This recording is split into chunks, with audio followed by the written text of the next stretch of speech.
Riccardo Checchi è il nuovo direttore sportivo del Follonica, che ha dichiarato subito non venga a sostituire Simone Pantani ma a dare una mano. Ora sono iniziate le partite da dirigente, c'è da sistemare credo alcune cose e poi tuffarsi nel finale di stagione.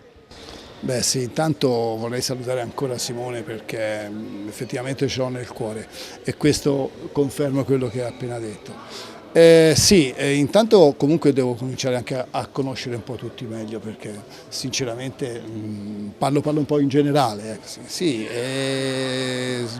La società mi ha dato alcune indicazioni, ci stiamo lavorando, vediamo se riusciamo a sviluppare il progetto che è anche ambizioso volendo per come me l'hanno posto.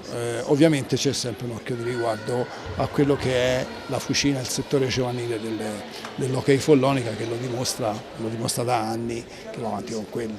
Prossimo impegno è in Coppa, tra l'altro Sergio Silva ha già detto che è un obiettivo.